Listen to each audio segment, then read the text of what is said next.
Alright, welcome back guys. If it's your first time here, I'm Vision Hero Barner bringing you guys another video. Today I'm giving you guys my full review for Power Rangers Dino Fury Season 1. Now, Power Rangers, since you're interested, don't forget to hit subscribe button down below, hit that bell icon, now to miss more Power Rangers content from me moving forward. Now let's begin. So, Dino Fury Season 1 is officially done, and I gotta say, for me, in my opinion, it's definitely a very good, solid season for Power Rangers, and I think it's probably one of my more favorite ones we've gotten in the past few years. I already did a video talking about the premiere, the first 8 episodes, and then the additional episodes 9 through 11. I have all videos on like the big moments within the season, so I'm not going to go into like each individual episodes. I will touch on some of the more fillery episodes, like the Matchmaker and Super Hot Shot. They were good episodes. They were fillery. They did do a good job expanding on Izzy, who is definitely one of my fan favorites right now. And I think for the most part, she actually is a big fan favorite among the fan base. They were good episodes. Again, fillery did do a good job in expanding her character, especially the Matchmaker, where we got our first full representation for the LGBT plus community with Izzy, which is awesome. I know they did that with the movies and comics, but I'm just talking about here in the TV show continuity. So that is really cool. I really love that they did that. Then we got our other fillery episode, Crosswired, which was kind of I'm gonna go with it was a fillery episode. It didn't really do much. It was just kind of there, and for the most part on that one, it didn't really do much for Izzy's character. Again, it just felt more fillery than anything else. Then we also got Our Hero, which was an aiyon focused episode, another kind of fillery episode. It did add some more things in it to having aiyon be more of like one of those uptight, thinking he's all that, kind of being a hero. I forget the word that you'd call it, but it did kind of do a good job in expanding the character, but it also kind of felt more fillery at the same time. Then you got Matchmaker, which I'm gonna say was a hit and miss. Part of it felt like it was a good character episode for Amelia, but also part of it felt like it was fillery leading up to the kind of two-parter finale. So at the same time, yeah, it was kind of fillery. So I'm going to talk now about Waking Nightmares, which I really did enjoy. I thought it was a good penultimate episode for Season 1. Really good. Having Zeto and Aiyon finally having to face their nightmares and demons of the past, and seen them having to focus on PTSD, which is really cool and awesome. I mean, PTSD is not like cool, but it's a very interesting aspect that they brought that into a Power Rangers show mainly focused on kids. So it's really cool that they kind of touched on that aspect of PTSD and having to face those kind of things. I know there are certain people arguing that all of a sudden they have that happen in the penultimate episode, but in my opinion, it actually would make sense. Zeto would probably have repressed those feelings and emotions and memories since all this time. And then having Aiyon, one of his original teammates, someone from his past, suddenly return, it's gonna slowly start building up the memories and feelings. So it makes sense that it would happen there. Plus, it made for a good penultimate episode. So I know people argue that I feel like his PTSD felt like it came out of nowhere, but in my opinion, it feels like it made sense in that aspect. Now, going on to each individual Ranger, I want to talk about them, because I did talk about them throughout my reviews, but now we got to see a whole fleshed out moment of them. So Zeto, I think he's a solid Red Ranger. He's a really great leader. He has proven himself to be, very well done within the team. He listens to the team. He's very practical, and we get to see a good mesh of him of these different characters throughout the season. I do feel like he could use some more screen time of Izzy. I feel like we haven't gotten a lot of him and Izzy. So I really hope we do get some more of that in Season 2. It's definitely something that I think should be expanded on. And I understand why we haven't gotten too much with her being the youngest member of the team. I do feel like, though, that could be used well with him being a knight. I feel like they could use more him being more like someone she can look up to. I feel like we saw sprinkles of that throughout the season, but nothing too much there. Then we got Olie. The Ollie's a mixed bag, because one, I have an issue sort of here because Ollie comes off as a major douchebag within the season. Like, talk about like usually you have to have Rangers who are, good, you care about them, they care about their teammates, but he just comes off as being very stuck up and a douchebag to everybody. Pretty much with any scenes with him, he's just being annoying to someone else. And I'm not saying that's a bad thing. I think it's really good that they, have this character that's not very likable. That's more of a douchebaggy character. I think that's a actually very interesting aspect to make into a PR character. But at the same time, I really hope within season 2 we kind of get to see more of a change, and he kind of moves away from being that douchebaggy character and being more of a caring and more, less of a stuck-up character. I really hope we go down that route, because every episode where it was a focus episode, he was being a douchebag to Izzy. Javi couldn't count on him. Just being a jerk to Amelia. I feel like we really need to get some more, having him be more of a good person here and there. So I really hope we get more into that aspect with him in season 2. Then we got Amelia. Now, Amelia, I really do enjoy as a character. And there's a lot of things going on here that are very interesting, because there's a lot of fears regarding Void Knight being her dad, which I really, really hope those fears end up being true. It just also feels like it would be something cool and interesting, along with something that just isn't done a lot in PR. And I feel like Amelia has really shown to be more of the second in command of Dino Fury, which is very rare to see in PRs, with the Pink Ranger being the second in command. I don't see Javi or Izzy being second in command. They're more lower end of the team. Aiyon's new. He could definitely become second in command in season 2, but he's still fairly new within the team, so I don't really see him being a second in command. Olie, not really. And Amelia just feels like she has shown more of a leadership role within the team. I mean, with her focused episode with McScary Manor, her taking on the battle armor for which was a big iconic moment in my opinion, showed she could take charge in moments where Zeto was incapacitated. And then in the finale where they're facing off against Boomtower, she's the one who actually destroys him with aid from the other Rangers who back her up. So in my opinion, I feel like Amelia serves more as a second in command within the team. At least that's my opinion. And honestly, she has a lot of good things going. She's a ghost hunter, which is something different that we haven't seen in PR in a while. Or actually at all. I don't think we've ever seen that in PR. So it's something different to add to her character. And I just feel like she focuses. She has had a lot of good focus episodes, and the episodes that were focused on her are some of my favorite episodes. Like McScary Manor, I think is definitely one of my top 3 favorite episodes, maybe top 5. Really solid episode, one of my favorites. And now let's move on to Javi and Izzy. I'm going to tackle them as one, because they're siblings, so they kind of bounce off each other. Now, Izzy, I think, is a very good character. She has had a lot of good character growth. She's made history as the first female Green Ranger, plus the first Ranger to represent the LGBT plus community, which is awesome as well. And she just is a very likable character. She's got a good spunky attitude. She's an athlete, which has helped with fights and fight scenes. So that's really cool. And she plays off very well with Javi. Now, let's move into Javi now, speaking of these two. Because I feel like Javi is the weakest link within the Ranger team. We haven't gotten a lot of focus episodes with him. And there's not a whole lot to expand and talk about. We know he likes music. We know that stuff. And we know he's Izzy's brother. But there's not much there to go off of. I mean, there are times where Izzy has helped expand on Javi's story. But not a whole lot. It's more or less that we focused on Izzy more than Javi. So that's one area I really hope we get to focus on within season 2, is expanding more on Javi.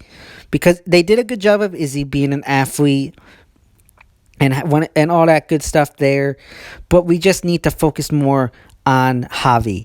Now, moving on to Aiyon. Now, Aiyon, for being in a very few episodes of in season 1, I thought he was handled very well.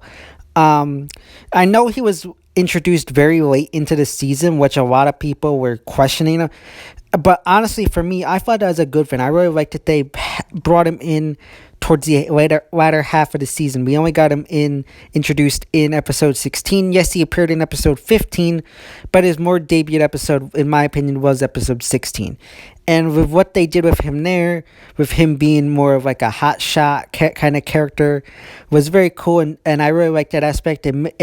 Now, I know a lot of people are hoping that the Gold Ranger was someone from present day Rafcon, but having him be an OG Dino Fury Ranger also helped in the fact that it helped expand on Zeto's storyline.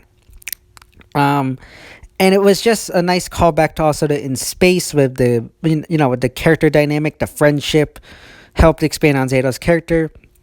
So I do like that. I do like Solon as the mentor. I know there are people who don't like her, say she's a weak mentor, but honestly, for me, I think she's probably one of the more better mentors we've had in the past 10 years on Nick. I feel like Commander Shaw just kind of felt like she was there. For me at least, I just don't remember any good moments of her actually being a mentor character to the Rangers. Where here in Dino Fury, we've actually seen her, give advice to Amelia, give advice to Zeto, give advice to Olie, give advice to Javi.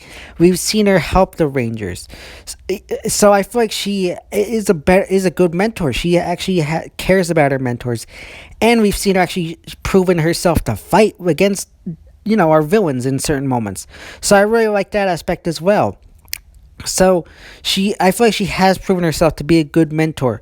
Yes, she could be expanded upon more. And one thing I really hope we get to see, and I've talked about this since the beginning of the season, is we get to see kind of the origin story for the character. Like, how did she meet Zeto and aiyon? I really hope we get some kind of flashback or some kind of information as to there, because I really do want to know those kind of backstory history there. So I do like that. Now, on to the villains. I love Void Knight. I think Void Knight is a very great villain. And one thing I like about him is, unlike villains that we've had in the past, is he's not wanting these Sporix beasts to, rule the world, build this machine to destroy Earth, or, make humans bow before him, or destroy the human race.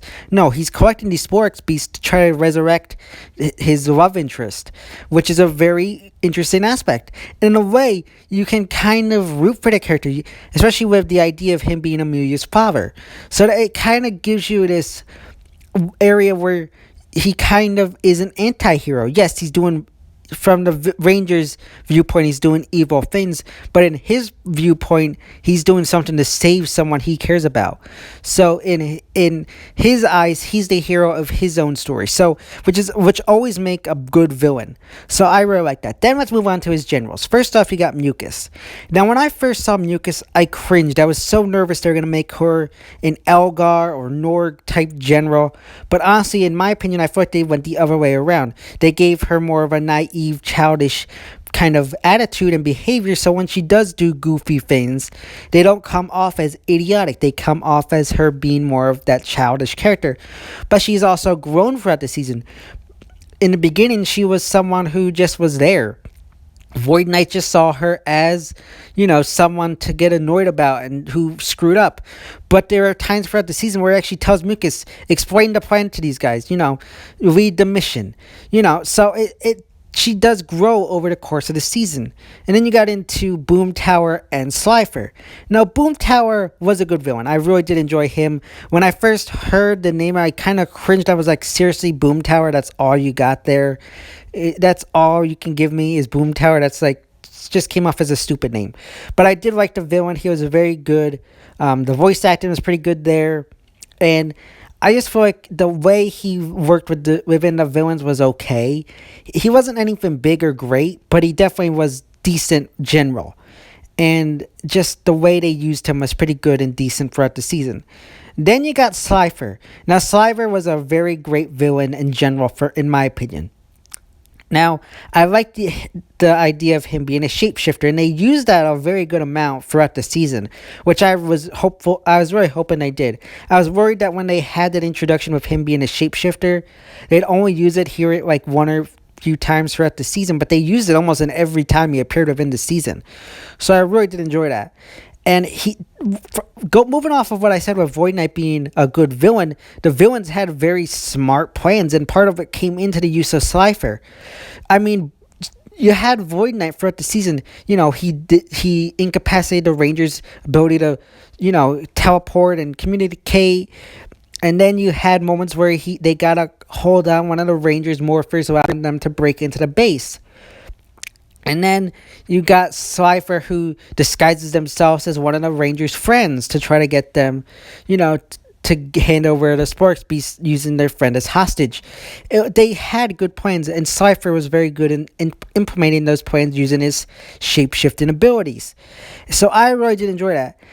And I really love Cypher in where the motif of him being like this goofy kind of character where he introduces every move he's about to make. I really hope at some point the Rangers realize that and kind of use that to their advantage. But I think with a lot of fans, this is like one of his best lines was his introduction when he took one of the henchmen and just thrown it at them, yelling "Noble Sacrifice." I think that's probably one of his best lines. But overall, I think he's a great villain in general. Like I said, he comes up with very great ideas and overall just a great villain.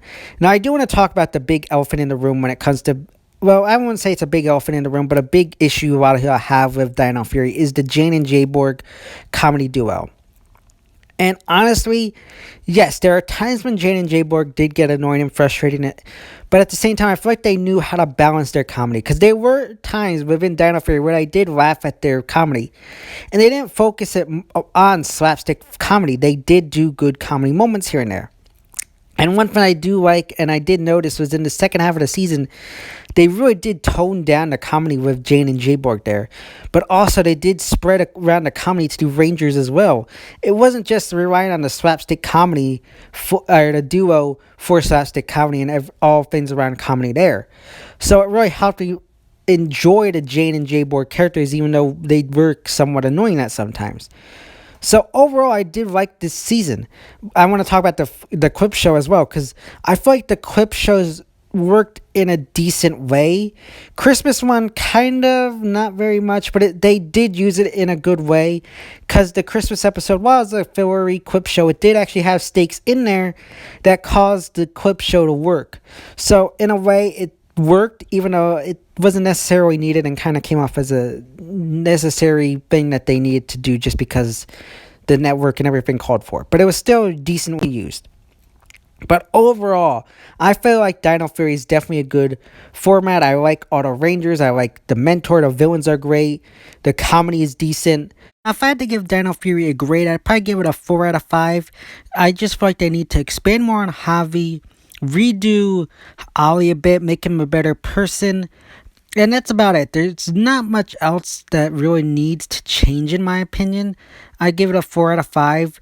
But I want to know your thoughts, opinions about the entirety of Season 1 of Dino Fury in the comment section down below. And as I mentioned earlier, the one thing I want to talk about is what kind of content regarding Power Rangers you want me to do on my channel while Dino Fury is on hiatus. I do not watch Sentai, so it can't be anything Sentai related. But I do want to hear from you guys in the comment section what kind of Power Rangers video ideas or suggestions you have. Put all that stuff in the comment section down below. Yeah, guys, that's my review of Power Rangers Dino Fury Season 1. As always, if you like this video, don't forget to give it a big thumbs up and share. Don't forget to hit subscribe button down below. Hit that bell icon to miss some more Power Rangers content from me moving forward. And you go follow me on Instagram and Twitter, which is linked in that section of my YouTube channel. As always, I'm Vision Hero Boy Entertainment, and I'll see you next time.